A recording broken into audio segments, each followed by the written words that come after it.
October the 28th, 1951, the supercharged Alfetta of Juan Manuel Fangio wins the Spanish Grand Prix.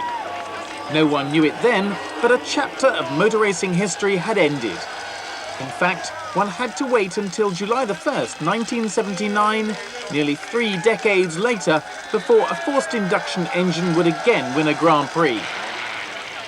In between time, various factors contributed towards the falling from favour of this technology, which had largely dominated Grand Prix racing since the mid-1920s through to the start of the 50s. If they have equal capacities, a forced induction engine will give more power than a normally aspirated engine because it takes in more oxygen and therefore more fuel-air mixture, and that will give it more power. That's why the sporting regulations have always had to try and find a balance, and therefore impose a capacity handicap on a forced induction engine, supercharged or turbocharged. In 1951, this handicap was 1 to 3, and the turbocharged Alfetta with 1.5 litres had more and more trouble trying to beat the Ferrari, which was 4.5 litres. Le compresseur était un volumétrique qui était entraîné par le moteur lui-même.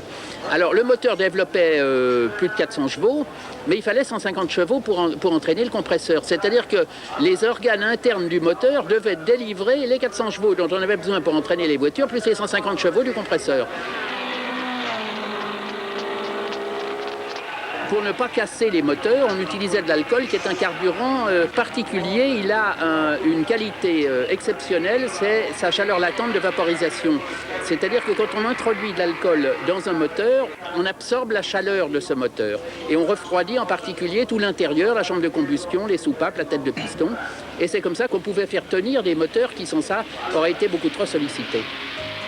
So, Alfa Romeo pulled out at the end of the 1951 season, and forced induction engines disappeared from Formula One. But towards the end of the 60s at Indianapolis, forced induction engines reappeared, no longer supercharged but turbocharged, a technology developed in the aviation field. Le turbocompresseur est un accessoire qui s'ajoute au moteur.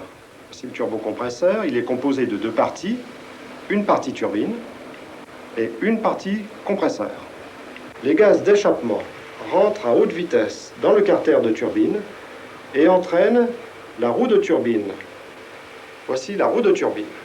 La roue de compresseur est reliée à la roue de turbine par l'intermédiaire d'un arbre. Donc la roue de compresseur tourne à la même vitesse que la roue de turbine. La rotation de cette roue de compresseur permet d'aspirer les gaz frais à l'extérieur et par rotation de comprimer les gaz frais vers le moteur. In the 70s, motor racing's governing body had reduced the handicap of forced induction engines by 1/3. At Renault, Jean Terramorsi could see the advantages of this and pledged to take his company to the peak of motorsport, but he came up against the scepticism of his superiors. Fortunately, he found an ally in the formidable person of François Guittet of Elf. Les gens de la régie nous ont dit on ne le fera que si vous nous le commandez. Et on leur a commandé le premier moteur, 300 000 francs. Et ce moteur a gagné... Alors, ce moteur, c'est amusant de savoir qu'on a reçu une lettre du numéro 2 de la régie à l'époque qui a dit à mon patron de l'époque, c'était Jean Prada, il a dit « Mon cher Jean, on va faire ce moteur parce que tu le demandes, mais 1, on ne pense pas que nos carrières sont capables de le faire. 2, on ne sait pas ce qu'on en fera. » And thus was born the Renault Elf team, using the 2-litre V6 which would win European championships in Formula 2 and sports cars. But for Terramorsi, whose ambitions were higher and greater, this was just a step on the ladder to greater achievements and goals. J'ai un souvenir en 1973 où, à la demande de M. Terramorsi, qui était notre patron, la régie Renault, la course à l'époque, qui m'avait demandé d'aller faire un stage de 2 mois aux États-Unis, en Californie, et où je désirais comparer un peu ce qu'était le sport automobile aux États-Unis à l'époque avec ce que nous connaissions, nous en Europe, ce qui est notablement différent. Et surtout m'informer, dans un 2e point, des connaissances du niveau acquis en suralimentation. The plan comprised 2 phases. The first was to win the Le Mans 24-hour race with a turbocharged 2-litre V6. It didn't happen immediately, but after an experimental outing in 1976, the second effort only just failed, but the third in 1978 was successful. At the same time, a secret but parallel program was underway. Gérard Larousse had taken over from Terra Morsi, who had retired due to ill health, and he had put engineer Boudi in charge of the development of a Formula One version of the Renault engine. C'est une étude qui a été assez vite dans la mesure où il ne s'agissait que de modifier certaines caractéristiques d'alésage et de course du moteur pour le ramener à 1500 cm3 et puis évidemment quelques ajustages au niveau des admissions des échappements. Once again, Elf's support was needed in order to get the program underway, as Renault's cautious directors were loath to invest in it. But Guité wasn't afraid to do so. Jean Terramanci à l'époque a eu l'idée de faire un turbo, mais là aussi, les gens de Renault nous ont dit bah, on le fera que si vous nous commandez. Alors j'avais rien, on n'avait plus rien sur notre budget à l'époque. Et j'ai été voir un garçon qui s'appelait Roger Clairet qui tenait le budget de la préconisation. Et on lui a dit, Roger, il nous faut 500 000 francs. Et il a dit, mais pourquoi faire? Il a dit, un moteur de Formule 1, turbo. Et il a dit, mais c'est fou ça. Et donc, je ne peux pas payer ça sur le contrat de préconisation, mais on peut faire une facture essai de moteur performant. Et ça a été le début de l'ère du turbo. It was in November 1975 that the 1.5-litre Formula One engine made its first track appearance in great secret, hidden under the huge engine cover of a Le Mans Alpine sports car. In March 1976, it was fitted to a modified Formula 2 Alpine. This test car, driven by Jean-Pierre Jabouille, would run on various different circuits without attracting too much attention. Fortunately, it seemed. Le tout premier tour de roue que j'ai fait, c'était au Ricard, je m'en rappelle très bien. Et puis quand je me suis arrêté, je ne savais pas comment dire aux ingénieurs que c'était impossible, ça ne marchait pas du tout, parce que, en fin de compte, le turbo, il se mettait en route juste dans la ligne droite du Ricard.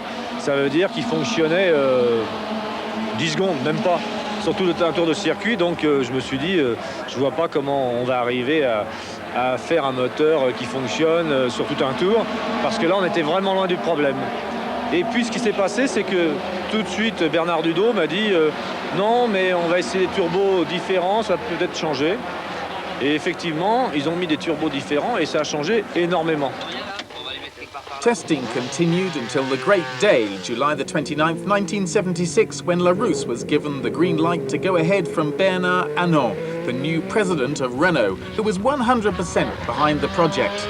The construction of the first real Renault Formula One car began at the end of the 1976 season, under the direction of the quartet Castaing, de Courtens, Guénard and Jabouille. But the pitfalls of engine development and the Le Mans programme delayed the car's official competition debut to July 1977, the British Grand Prix at Silverstone. Under the somewhat mocking eye of the competition and the general public, what was to become a long and exhaustive programme began, and it would take exactly 2 years. The power was there, but it wasn't easy to harness, and reliability was difficult to find.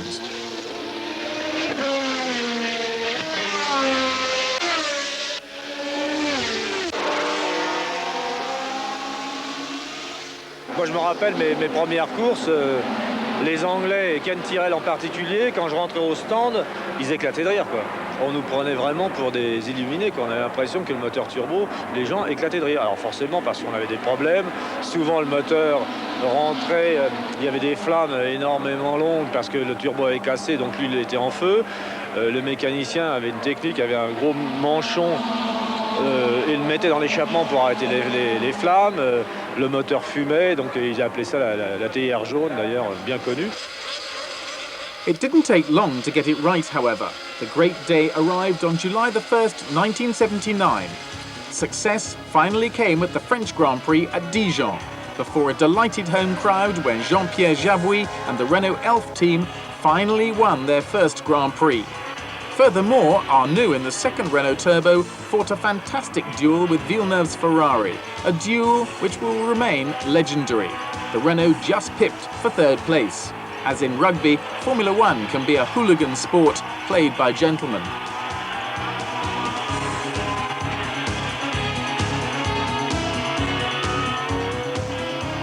Guénard cried, but with joy this time. Perseverance had paid off. Until then, the trials and tribulations of the yellow teapot had been followed with curious condescension by the English team owners, who, under the umbrella organisation of the Formula One Constructors Association, held political sway in Formula One. They appreciated the increased media coverage that the involvement of a major manufacturer such as Renault brought with its huge means of communication, the more so when they were able to beat their cars every Sunday. They were delighted that Renault were able to promote Formula One for free. That was their kind of business.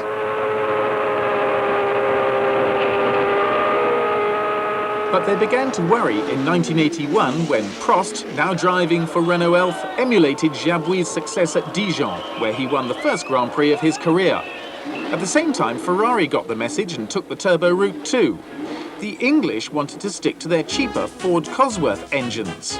Now they called for the plain and simple banning of the turbo. But they came up against a formidable opponent in Jean-Marie Balestre, president of the governing body FISA, who saw his own organisation being overshadowed by the English and decided that the Renault-Ferrari turbo issue was one on which he could take a stand and re-established his political status. And so began the FISA-FOCA war, a sometimes colourful but usually merciless conflict which was to last 2 years. FOCA, threatening to create their own rival sporting authority, boycotted the 1982 San Marino Grand Prix. The field was reduced to a meagre 14 cars, although in reality it was a Renault versus Ferrari duel. Prost and Arnoux on one side, Pironi and Villeneuve on the other, the four of them putting on a fine show until the Renaults broke. Then the Ferrari drivers found themselves in what turned out to be an unhealthy battle.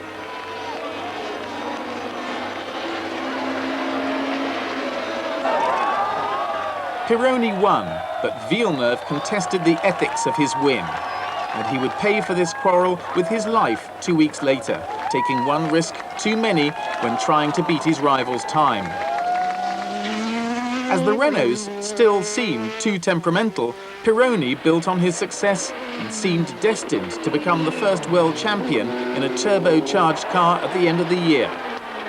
But 2 months after Villeneuve, he in turn was victim of a bad accident.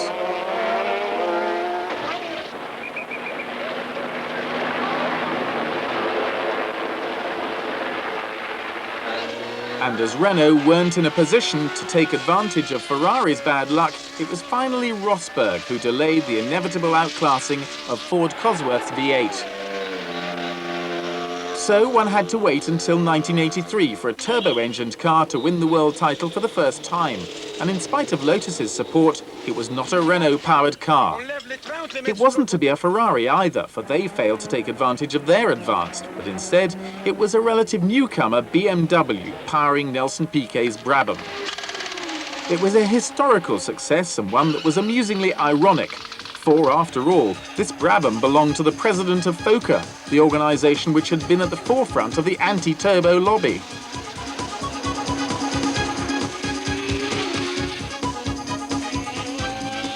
Even so, the pioneers of turbocharging weren't beaten until the very last Grand Prix of the year at Kyalami, after Prost had dominated the first half of the season.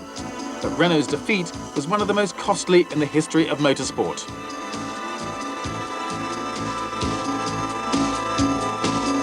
Their programme wasn't perhaps tackled with all the necessary foresight and thoroughness required, but it is a fact that it was Renault and no one else who revolutionised the technology of Grand Prix engines and demonstrated that its progress was in the right direction, against the authoritative advice of such well-known companies as Porsche and Cosworth. Taking the view that only fools don't change their minds, Porsche, approached by McLaren, built their own turbo, which made its debut at the end of the 1983 season. The Anglo-German team signed Alain Prost alongside Niki Lauda. But the Germans weren't the first to follow the example of Renault and Ferrari. The Japanese, in the shape of Honda, had already dipped their toes in the water with the Humble Spirit team, while they ironed out the bugs and development of their V6 turbo.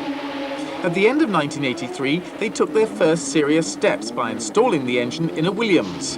Now, with the 84 season looming, Formula Turbo was very much a reality.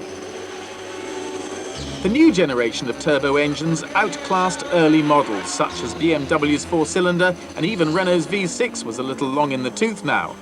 It was worse still for Brian Hart's four-cylinder, which was never really competitive. In fact, for the next 2 years, the battle for supremacy featured only the V6 TAG Porsche-powered McLarens and the V6 Honda-powered Williamses. The advanced technology of these engines, plus the advanced chassis and the team's organisation, meant that none of their rivals had a chance. But in 1984, it was McLaren and the TAG Porsche which totally dominated, taking 12 victories in total, a remarkable record in such a competitive environment. But the struggle for the title was undecided between Lauda and Prost. It was only at the end of a fascinating battle in the final round at Estoril that it was decided, with the Austrian winning the title for the third time, beating the Frenchman by the minute margin of a half point. A year later, Prost reaped his revenge on Lauda by winning his first World Championship title by 20 points. He had reached the peak of his sport, and the McLaren, conceived by designer John Barnard, was the best available. This formidable combination, which had had an effect rarely seen in the history of Formula One, had established new standards.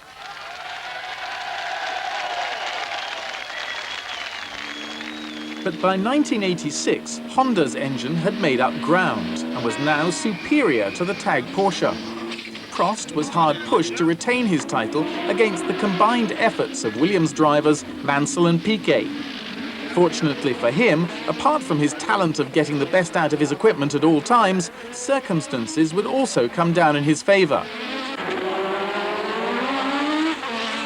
Mansell virtually had the title in his pocket at the final round in Adelaide, Australia, when he suffered a spectacular blowout.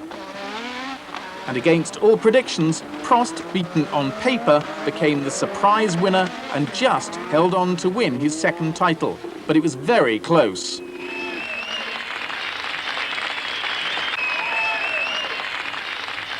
For economic reasons, however, Renault Elf had to pull out. The Turbo Pioneers had won 20 races but no title. From now on, they would remain engine suppliers. BMW, the engine to beat in 1983, were now almost also rans. From 1987 onwards, it was Honda who would dominate. The Japanese engine's power output continued to rise, and Ferrari, still seeking to be as competitive as they were from 82 to 85, could do nothing about them.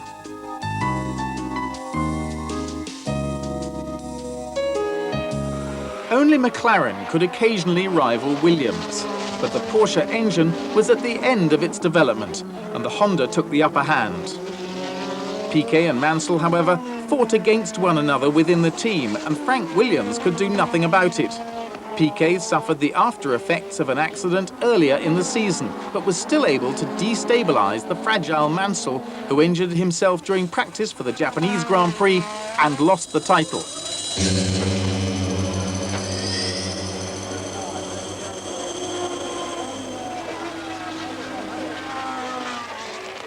This inter-team battle upset Honda's management. Ron Dennis managed to persuade the Japanese engine manufacturer to leave Williams, whose indiscipline they disapproved of, and moved to McLaren, where Dennis had signed Senna to line up alongside Prost.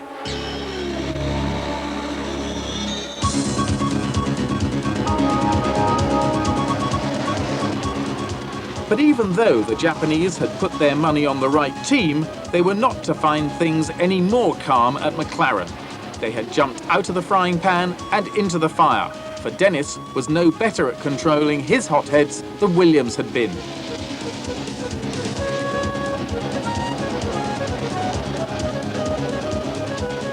Senna turned out to be the quicker of the two, but Prost was more of a tactician. They won one race after another, and McLaren enjoyed almost total and unprecedented domination. The team won 15 Grand Prix out of 16, with just the Italian Grand Prix missing from the record. Senna crashed out.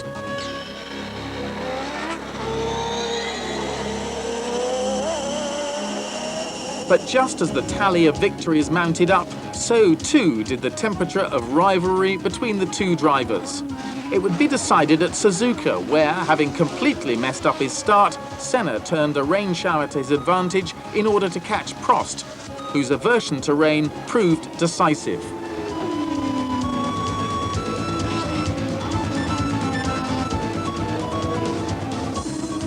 It was the final blow. Prost was beaten, Senna was the new champion. Sometimes rash, but often inspired, the Brazilian had beaten the Professor. Honda had finally won at home and reigned supreme in Formula One.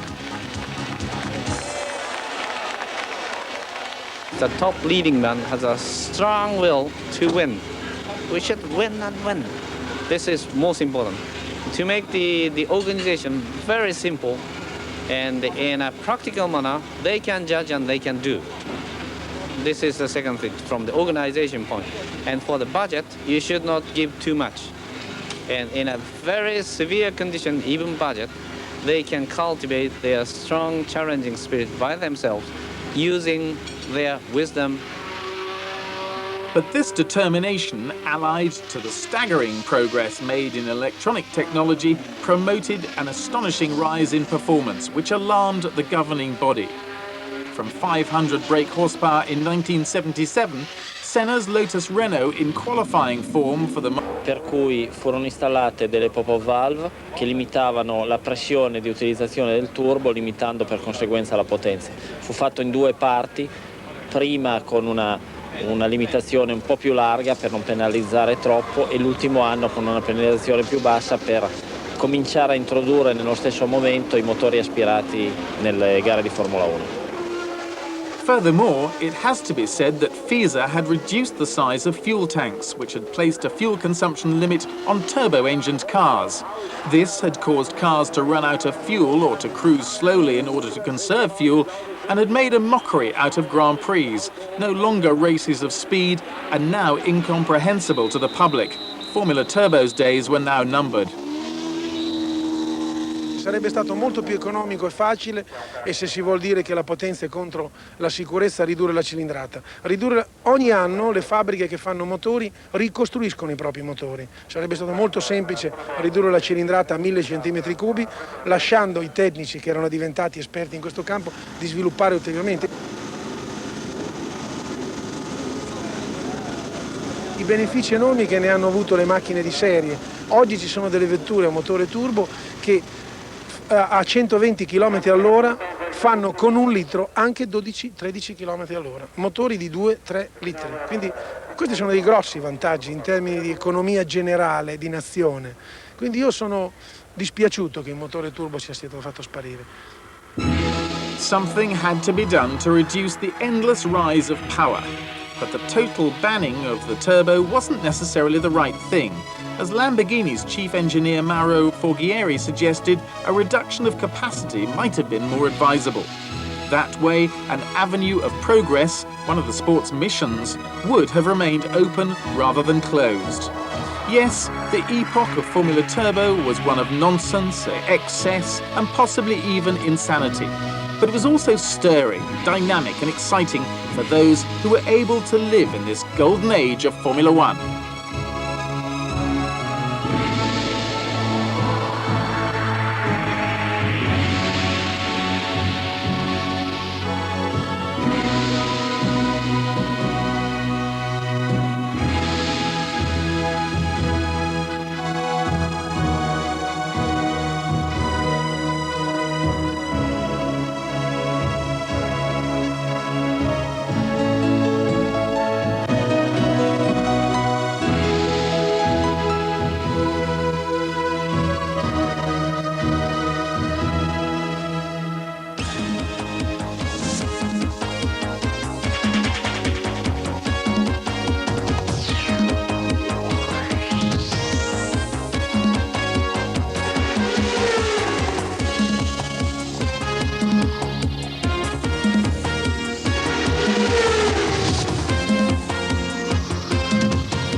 motor racing was conceived at the turn of the century to exploit and enjoy speed.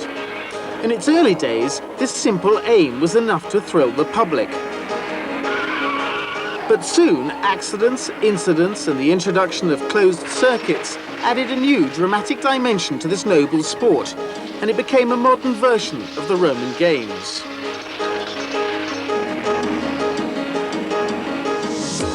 For everyone, risk began to outweigh progress. The notion of accident, of death even, became inseparable from the sport itself and the fascination that it exuded. It was, besides, the natural consequence of almost inevitable martyrdom. In fact, up until the end of the 60s, fate dictated that one Grand Prix driver in 10 would be killed during each Grand Prix season. The idea of safety for drivers until then was almost ignored by those who ran the sport, more concerned with the protection of spectators. It was understood that the drivers themselves only raced because they loved to court danger.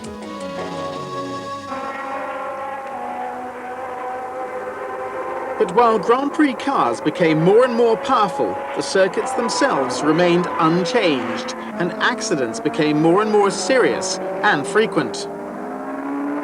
So, under the leadership of three-times world champion Jackie Stewart, drivers started a campaign to force circuit owners to build their tracks and runoff areas in a way which would minimize the consequences of accidents. I suppose my big interest came when I had an accident at Spa-Francorchamps in 1966, which showed up a tremendous lack of awareness for safety. Because of the poor facilities, I could have lost my life because of bad medical attention at the track, because of bad safety facilities, etc. At that time, the tracks were terribly dangerous. There were no barriers.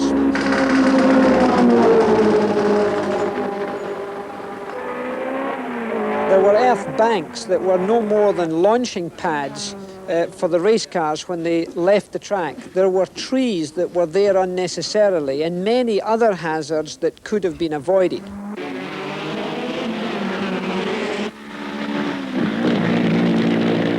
Certainly the most difficult to influence to begin with were the racetracks themselves and the organisers. They simply did not want to spend money, and they felt that if you were a racing driver, you were a sort of gladiator figure who was paid to take risks. At that time, the race cars themselves had a lot to be done, but we were not advanced enough in our thinking to look at that side of it at that moment. I think the strongest lobby was unquestionably through the media. Who the people were behind that lobby, I to this day still do not know. But I suspect it was the track owners at that time who were seeing their money having to be spent on facilities that were not going to improve their gate or their pocket.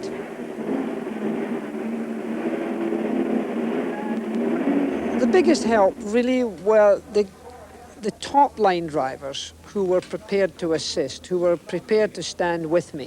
Some of them were less strong. They had commercial interests. Their teams were putting a lot of pressure onto them. If a track wasn't safe enough and we decided not to race there or to ask for changes, some of the team managers were not very kind. The rest of the drivers, in some cases, were not very supportive, even though they were being themselves helped, which disappointed me very much. In my own case, and in the era that I drove in, I'd been wanting to be a racing driver for so long that one never even gave any thought to the question of safety, either one's own safety or the car. One was just so pleased to be able to race a car.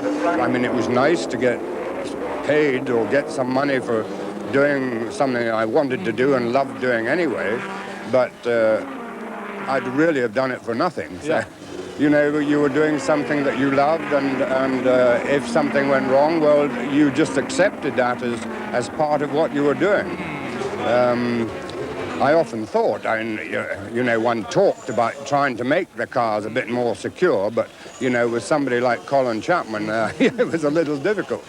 There were therefore two areas to be tackled. Tradition dictated that while Formula One symbolised the ultimate in motor racing, it was quite natural for it to be dangerous. There was no question that it should be made less risky, for it might devalue it. This point of view was appallingly expressed by Louis Chiron, a star of the 30s, who proclaimed that at present drivers no longer know how to die. Today, however, the idea that everything should be done to make Formula One as safe as possible is no longer considered strange, but is even encouraged. So, for the last 20 years, circuits as a whole have undergone changes.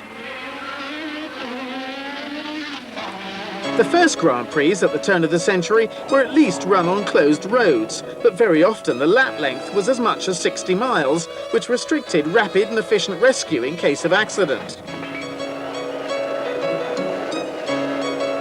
Tracks were scarcely even surfaced, so grip and visibility were minimal, while the almost brakeless cars were narrow and tall, which made them very unstable.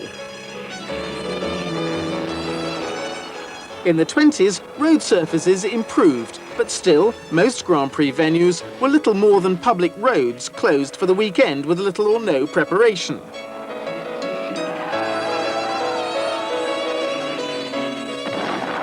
Finally, however, circuits specifically designed and built for motor racing began to appear. For a long time, the Nürburgring in West Germany was considered the perfect example. 13.5 miles of twisting, curving road, winding through the Eifel Mountains, was a majestic test of men and machines, worthy of this grandiose sport, the ultimate way to separate the men from the boys. But majestic as it may have been, this circuit of circuits was boycotted in 1970 when the drivers considered it outdated and unsuitable for modern Formula One cars. Revised at great cost, it was again the venue for the German Grand Prix until 1976.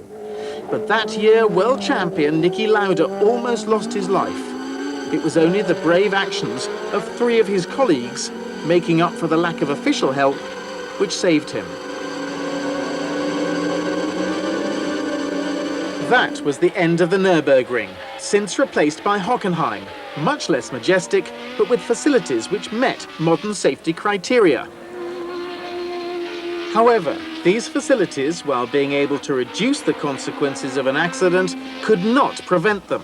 So it was that during the 1982 German Grand Prix, Didier Pironi was a victim of a terrible accident with Alain Prost. C'était absolument épouvantable. Je me rappelle très bien, bon, il m'a percuté par l'arrière droit à pleine vitesse. Il est monté, je sais pas, minimum à 4-5 mètres, complètement droit comme ça, et il s'est ralenti par l'air. Il a d'abord touché l'arrière et après bien entendu l'avant. In the rain, the wide open wheels of Formula One cars reduce grip and visibility to zero. A driver is virtually blind when following another car. Prost's own accident on the pit straight during the 1985 Portuguese Grand Prix is a prime example of the problem. J'étais derrière Elio De Angelis. Dans ces cas-là, il y a les marques des roues, donc il vaut mieux rester dans les marques des roues. J'ai peut-être été un petit peu plus à droite ou à gauche, je ne sais pas exactement ce qui s'est passé, mais je suis parti en aquaplaning. What then are the safety measures demanded for a modern circuit? First of all, it should be no longer than 3.5 miles in length for speed of rescue in case of an accident. Runoff areas should be wide and level, bordered by either barriers or concrete walls which are lined by piles of old tyres or fencing where a frontal impact is likely. Soft sand can slow an errant car, while corners should be lined by curbing or rumble strips, slightly angled so that they don't launch a car into overturning. However, it isn't always possible to make a street circuit such as Monaco entirely safe, but a modern track will often prove the worth of these measures. Since these measures have been enforced, then, the tragic roll has been reduced. Cars still leave the track, of course, and sadly, there are still injuries. But fatalities are happily rarer than ever. One of the reasons for that statistic is that medical services, under the direction of Professor Sidney Watkins, have been widely reorganised.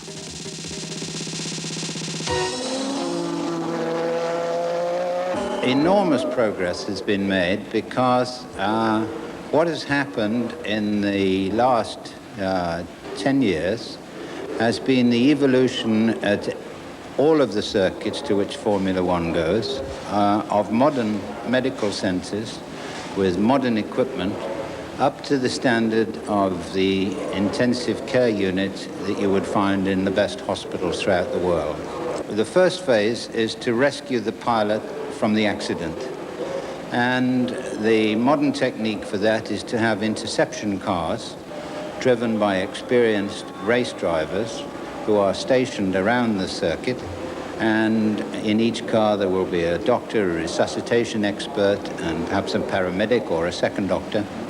And the car will go to the scene of the accident and, if necessary, start to resuscitate the driver actually in the car, because it's very important to start the treatment immediately, or as immediately as one possibly can, so as to minimize the effects of the accident. And that is now done in the car. At the same time, in spite of the resistance of the car constructors, the sporting body has implemented tight regulations which guarantee that the drivers can count on certain standards of strength in the cars that they drive. Technical progress has also played its part. Alla fine degli anni 70 e inizio degli anni 80 a livello sicurezza c'era ben poco.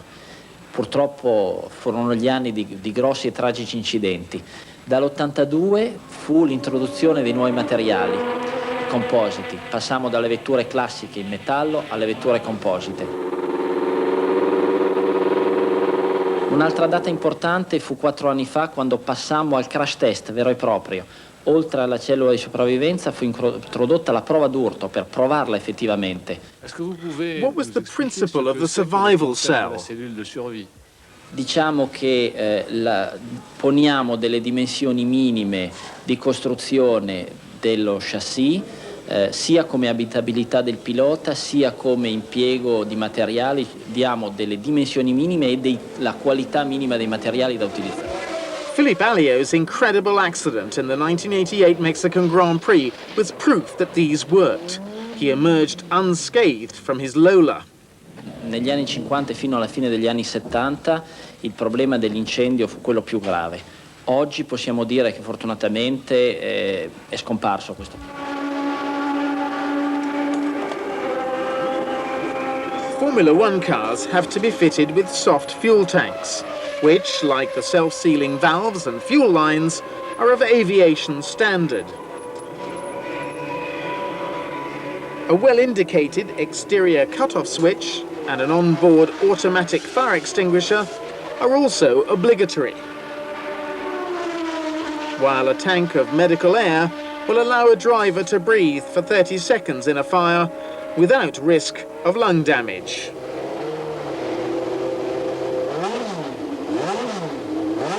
In order to win, the constructors sometimes play the role of sorcerer's apprentice.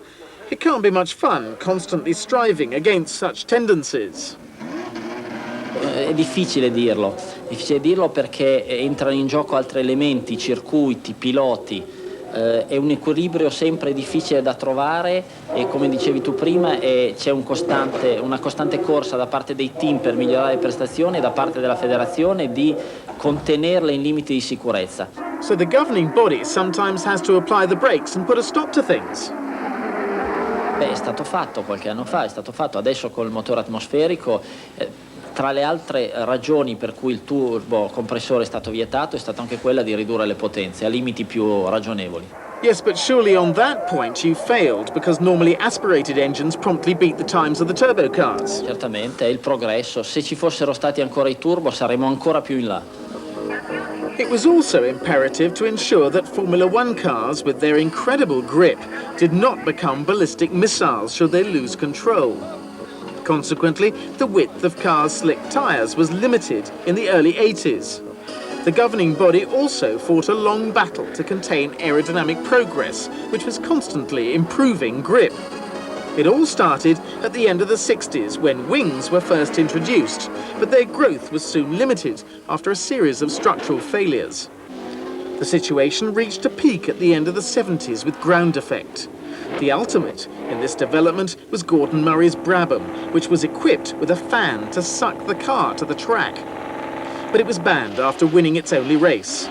Colin Chapman introduced movable sides to the cars to prevent interference with the airflow under the car, and with a shaped underbody produced a Venturi effect, which also sucked the car to the track.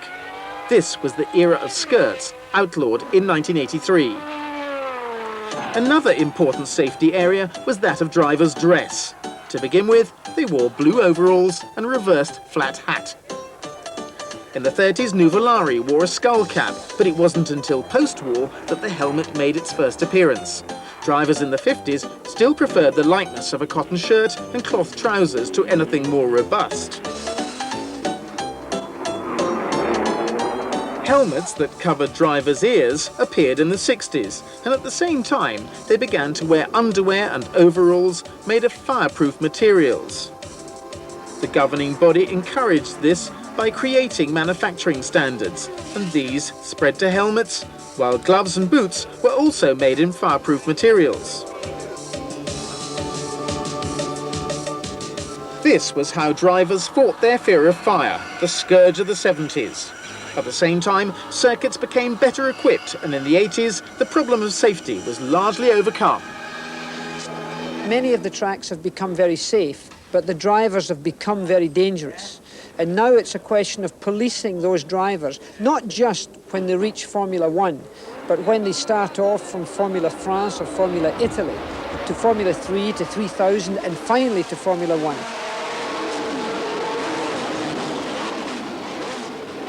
The driving behaviour, as I see it today, is extremely poor, and that's a human problem.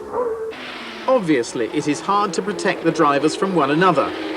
But one area in which improvements could be made was at the start, the most dangerous part of the race, when the cars are still closely grouped.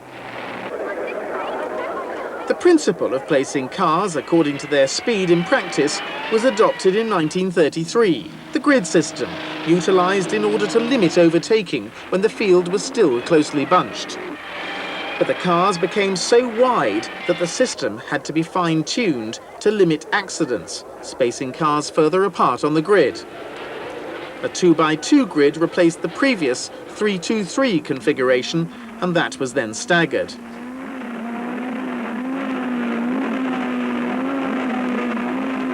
But now there was considerable distance between first and last on the grid.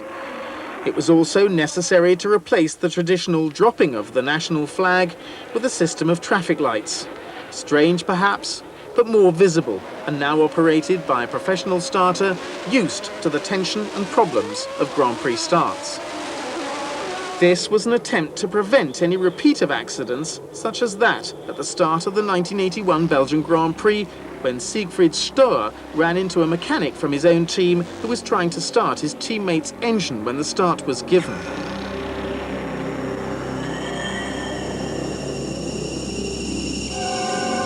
It also attempted to prevent the possibility of a car failing to start on the grid and being hit by another. This was tragically illustrated at the start of the 1982 Canadian Grand Prix when Riccardo Paletti hit Didier Pironi's stationary Ferrari at 120 mph.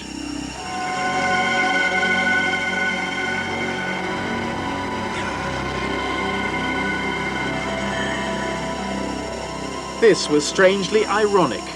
2 months later, Didier Pironi had to be cut from the wreckage of his Ferrari at Hockenheim.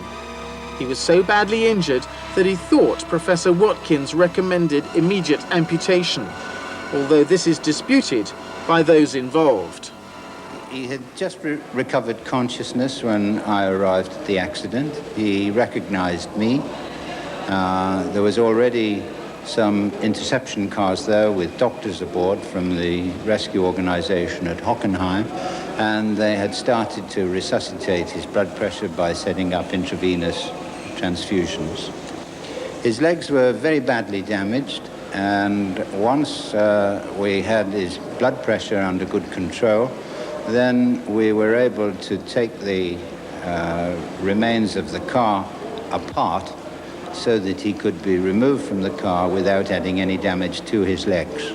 We brought the helicopter actually to the site of the accident, so when Mr. Pironi was removed from the car, he went straight into the helicopter and I took him to Heidelberg University Hospital.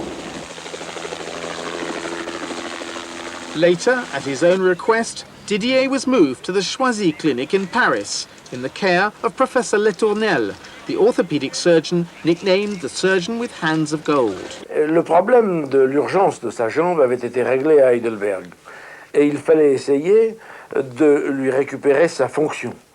Et malheureusement, il avait des dégâts cutanés et des dégâts osseux extrêmement étendus au niveau de la jambe droite, de telle sorte que nous avons été obligés de réaliser ça étape par étape, et cela a demandé de plusieurs mois et de nombreuses interventions.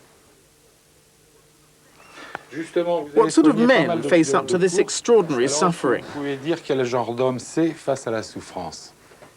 Je crois que face à la souffrance, il se comporte comme tous les autres, il ne l'aime pas. Et Didier n'aimait pas plus la souffrance que les autres. Ils avaient cependant, ils ont tous un courage assez exceptionnel, une volonté de récupération absolument fantastique. Ils sont d'ailleurs, lorsqu'ils sont accidentés, dans des conditions physiques fantastiques et formidables qui facilitent notre travail. Mais la douleur, eh bien, non, ils sont comme les autres. Didier spent many months at Choisy. It was a tough time, punctuated by more than 20 operations under general anesthetic. La première chose qu'il m'a demandé, c'était si je pensais qu'il pourrait un jour remonter dans une voiture de Formule 1. Et je lui ai dit que c'était très vraisemblable, et je le pensais très sincèrement. Je crois que mon devoir de traumatologue, c'est aux pilotes de Formule 1, comme à tous les autres accidentés, de redonner aux blessés les possibilités d'effectuer ce qu'ils effectuaient auparavant. Et aux pilotes de Formule 1, de remonter dans une voiture. D'ailleurs, Didier, lorsqu'il nous a laissés, était à la veille de remonter dans une voiture de Formule 1, ce qui était pour lui et pour moi une immense joie. Absolument, c'est ma principale motivation. Je veux dire, quand je fais de la rééducation tous les jours, quand j'essaie tous les jours de plier mon pied droit à droite à gauche, de l'enfoncer devant en arrière, c'est en pensant à une pédale d'accélérateur et une pédale de frein. Et quand je bouge mon pied gauche, c'est en pensant à une pédale d'embrayage. Donc c'est ma principale motivation de guérison, c'est sûr. Injured in August 1982, it wasn't until 4 years later that Didier drove a Formula One car again. Gérard Larousse, who was there, was very impressed with his determination. Il faisait très attention à ce qu'on ne voit pas le handicap qu'il avait, je me souviens. Et quand il s'est glissé dans la voiture, c'est certain que dans sa tête, ça devait tourner à 100 à l'heure.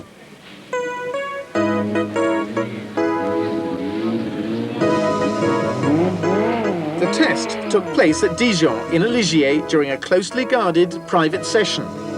Il avait tourné très bien, de manière très constante, à la Didier, quoi. C'était un type tellement déterminé et volontaire. Avec une bonne voiture, Didier voulait redevenir champion du monde. His future, however, was already sealed. We use his recovery as an example of safety in Formula One racing, but it never reached its logical conclusion. 4 years later, Didier was killed driving Colibri, a powerful offshore powerboat. In his impatience to get back into Formula One, Didier had instead opted for an aquatic version. It was ironic and cruel that it should have killed him.